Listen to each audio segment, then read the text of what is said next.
Bienvenidos y bienvenidas a la primera edición del podcast de Baker Tilly. En este primer episodio nos acompañan Cristina Muñoz, Álvaro Hernández, Ana Jiménez y Ana Sánchez, del Departamento de Employment Advisory, quienes compartirán su visión y experiencia sobre el MEI. Álvaro, ¿nos podrías contar un poco qué es el esto del MEI? Por supuesto, Ana.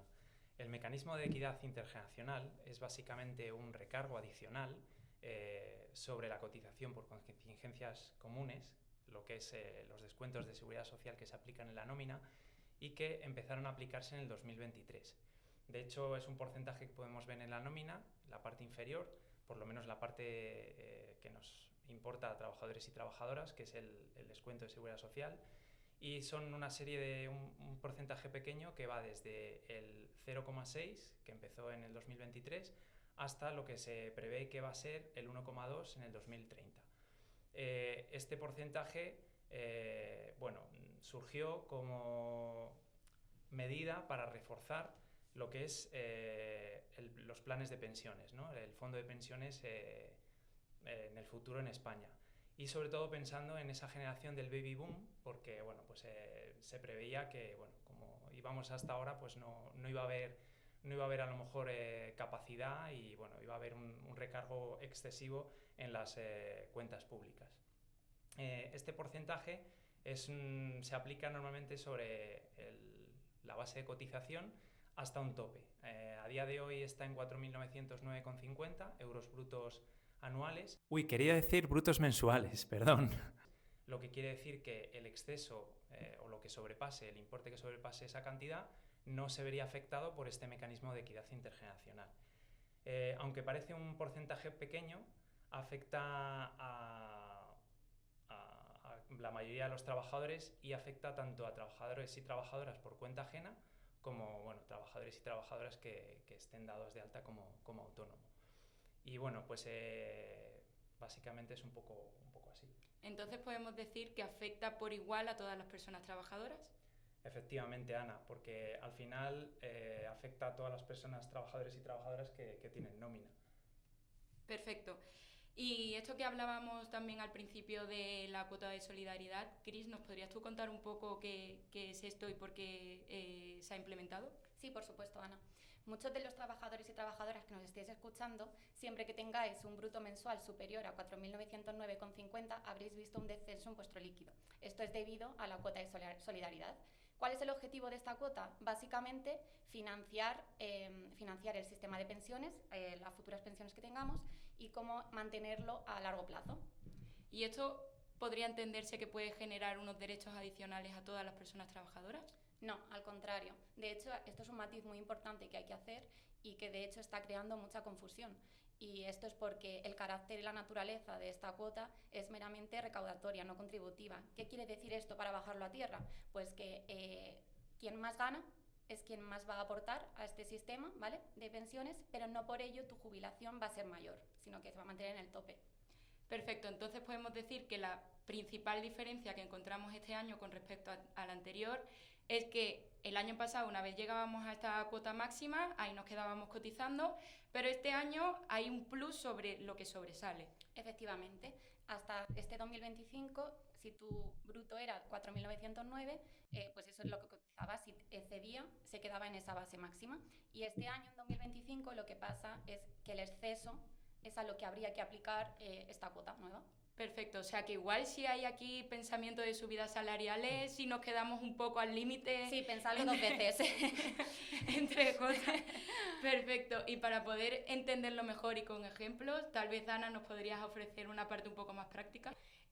Sí, como bien ha dicho mi compañera Cris, la famosa cuota de solidaridad no se va a aplicar a todo mundo, sino solo a las personas que cobren por encima de esa base máxima de cotización. Es decir, no te preocupes que si cobras menos, esta cuota no es para ti. Así que, pero bueno, vamos al ejemplo práctico, que es aquí donde de verdad se entiende todo. Imaginemos que soy una persona trabajadora, bueno, no imaginemos, lo soy y soy también madre.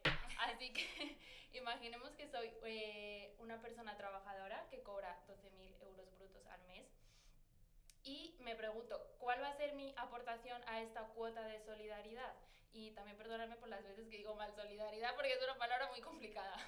Así que, A ver, entonces, tenemos que tener claro que el importe no va a ser sobre la totalidad del salario, ¿vale? Sobre los 12.000 euros, sino que solo va a ser sobre el exceso, es decir, sobre lo que cobre de más. Por tanto, si cobro 12.000 euros brutos al mes, me sobrarían aproximadamente unos 7.000 euros con 100 euros más o menos. Pues esto también es importante entender que no se va a pagar por un único tipo, sino que se va a ir aplicando por tramos. Es decir, el primer tramo, que sería la diferencia hasta el 10%, se aplicaría un 1,15%. Sobre el segundo tramo, que iría desde el 10% hasta el 50%, se aplicaría un 1,25%, y a partir del exceso del 50% se aplicaría un 1,46%, me parece que era.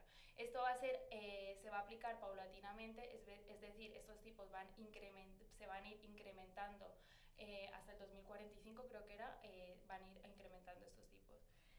¿Cuál va a ser el resultado final para la trabajadora? Pues que en su nómina se va a ver minorada en unos 94 euros aproximadamente al mes. Esto también es importante recalcar, que es la cuota total. Esta cuota se va a repartir tanto entre la empresa y el trabajador. Cabe decir que la empresa va a asumir de esos 94 euros el 85% aproximadamente, por lo que al trabajador le supondría aproximadamente unos 15 euros menos al mes. Y bueno, pues esto es lo que nos espera en los próximos años. Y sí, es importante tener en cuenta que al final esta cuota la van a asumir sobre todo los trabajadores que tengan salarios más altos y que cobren por encima de esa base máxima de cotización. Perfecto, muchas gracias. Y si tuviéramos, así como para resumir un poco, que decir algo, ¿qué diríais cada uno de estos mecanismos? Pues sobre todo a las empresas que tengan en mente que va a haber un sobrecoste, que esto es algo que cuando hagan los presupuestos anuales pues lo van a tener que tener en cuenta. Y básicamente lo que he dicho anteriormente, de que tiene una naturaleza recaudatoria y no contributiva.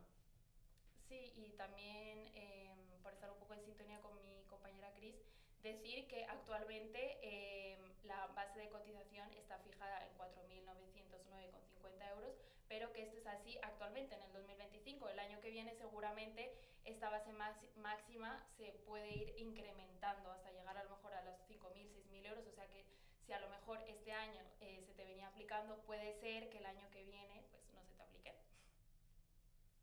Y que en cuanto al MEI, bueno, pues es un porcentaje que va a ir aumentando. Hay una previsión de que llegue hasta el 2030, pero que en función de los objetivos recaudatorios, si se cumplen o no, tras un análisis, pues se indicará o se analizará si va a seguir ese porcentaje en aumento, se va a mantener o lo van a eliminar. Entonces, bueno, que lo tengamos en cuenta pues para cuando vayamos a hacer una subida, solicitar una subida salarial, que como el líquido va a ser menor cada año, pues tenerlo un poco en cuenta, porque no solo está el IPC, sino también estos descuentos que van a mermar un poco nuestro líquido. Totalmente. Justo, y que las empresas pues también al final lo tengan en cuenta de cara a comunicarlo a los trabajadores, pues para evitar posibles conflictos que deriven al final de esto y pues para mantener una comunicación abierta con ellos. Chicos, pues muchísimas gracias por todas vuestras aportaciones.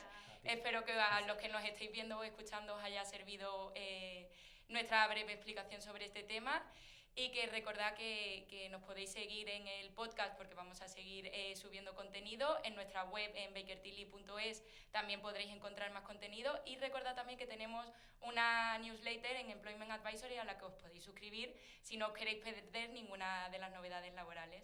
Así que muchísimas gracias a todos y a todas.